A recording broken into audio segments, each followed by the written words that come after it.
নমস্কার বন্ধুরা, রাজকন্যা রান্নাঘরে আপনাদের সবাইকে স্বাগত। আমি আজকে আরেকটি পিঠা রেসিপি আপনাদের সঙ্গে শেয়ার করব, পাটিসাপটা পিঠা।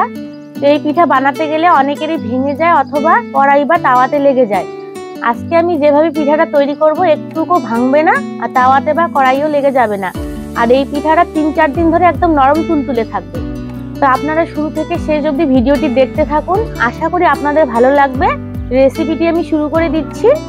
পাটিসাপটা পিঠা বানানোর জন্য এখানে আমি 1 বাটি চালের গুঁড়ো নিয়েছি। আপনারা শুকনো কিংবা ভিজা যে কোনো চালের গুঁড়ো নিতে পারেন। আর 1 বাটির থেকে একটু কম আমি এখানে ময়দা নিয়েছি,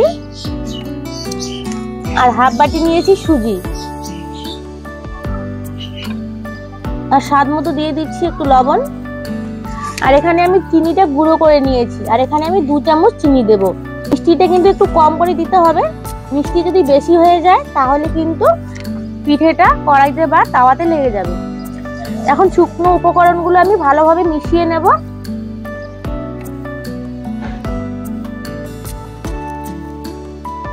তো উপকরণগুলো আমি ভালোভাবে মিশিয়ে নিয়েছি। আর এখন এখানে আমি গরম দুধ নিয়েছি। দুধটা আমার কুসুম কুসুম গরম আছে। এই দুধটা দিয়ে এখন আমি একটা ব্যাটার তৈরি করে নেব।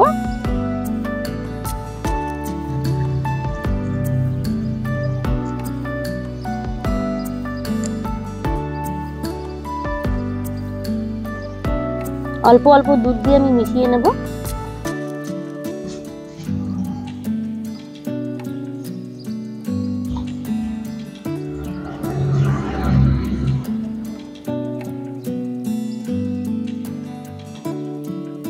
পাটিসাপটা পিঠা বানানোর জন্য ব্যাটারটা আমার একদম রেডি হয়ে গেছে।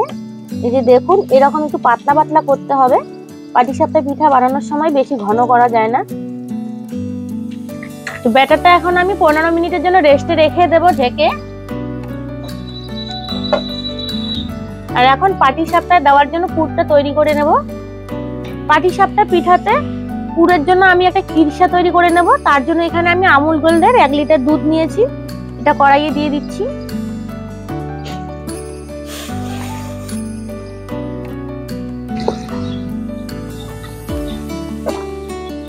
এভাবে দুধটাকে নাড়িয়ে নাড়িয়ে গরম করে নিতে হবে। ফুল ক্রিম দুধ, নয়তো নিচে লেগে যাবে। এই দুধটা ফুটতে শুরু করে দিয়েছে। এখন আমি এতে গুঁড়ো দুধ দিয়ে দেব ঘন করার জন্য। এখানে আমি 100 গ্রাম দুধ দিয়ে দিচ্ছি, গুঁড়ো দুধ।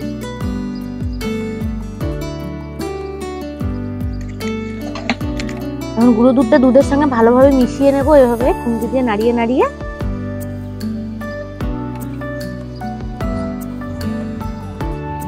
আপনারা চাইলে দুধটাকে জাল দিয়ে ঘন করে নিতে পারেন। আমি দ্রুত ঘন করার জন্য এখানে গুঁড়ো দুধ দিয়ে দিলাম, তাহলে খুব তাড়াতাড়ি ঘন হয়ে যাবে।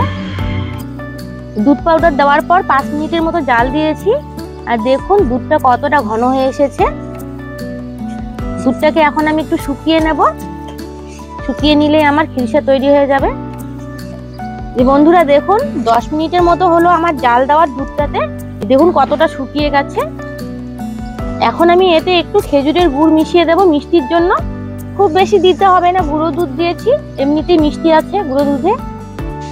এই যে এখানে আমি একটা খেজুরের পাটালি গুড় নিয়েছি, এটা একটু আমি কেটে দেব নাইফ দিয়ে।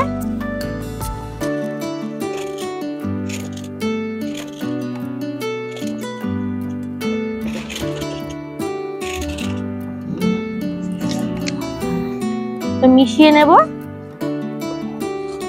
খেজুরের গুড় দিলে কালারটা একটু লালচে লালচে হবে, আর ফ্লেভারটাও খুব সুন্দর লাগবে। যে খেজুরের গুড়টা দেওয়াতে খেজুরের গুড়টা গলে একটু আমার ক্ষীরটা পাতলা পাতলা হয়ে গেল। এটাকে আমি আরেকটু শুকিয়ে নেব জাল দিয়ে। ক্ষীরটা আমার একদম তৈরি হয়ে গেছে। দেখুন কতটা শুকনো শুকনো হয়েছে। এর থেকে বেশি শুকনো করব না, ঠান্ডা হলে আরেকটু শক্ত হয়ে যাবে। এখন নামিয়ে নেব। এই যে দেখুন ক্ষীরটা কত সুন্দরভাবে তৈরি হয়েছে।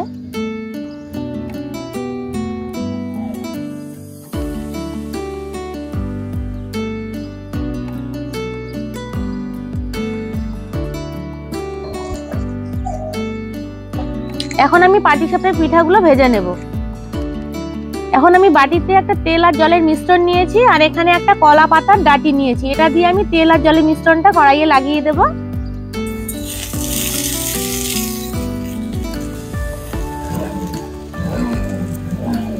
এখন এগাটা করে এখানে ব্যাটার দিয়ে দেব। আর এইভাবে আমি গোল গোল করে ঘুরিয়ে নেব।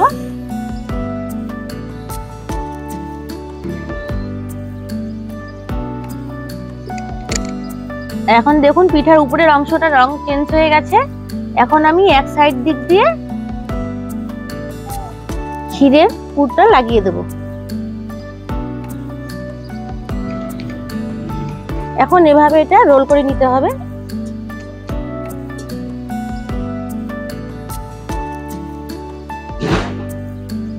এই যে দেখুন, যে এভাবে এখন আমি এটা নামিয়ে নেব।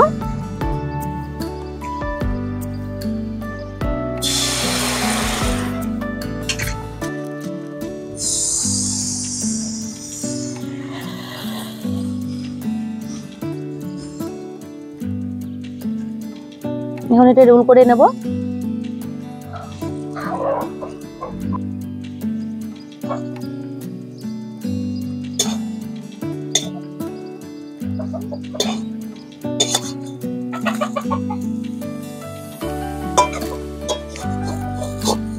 এই যে দেখুন কত সুন্দর ভাবে হয়ে গেল পিঠাটা।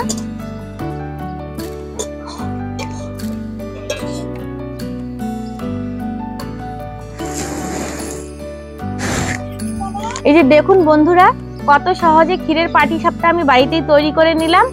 আর সব পিঠে একদম সুন্দরভাবে হয়েছে। তা আপনারাও এভাবে ট্রাই করবেন। যারা পাটিসাপটা পিঠে বানাতে জানেন না, এইভাবে বানাবেন, দেখবেন সব পিঠে একদম পারফেক্ট হবে। তো আজকে রেসিপিটি আমার কেমন লাগলো কমেন্ট করে জানাবেন। ভালো লেগে থাকলে লাইক করে দেবেন, শেয়ার করে দেবেন। আর আমার চ্যানেলটিতে নতুন হয়ে থাকলে চ্যানেলটি সাবস্ক্রাইব করে দিয়ে আমার পাশে থাকবেন।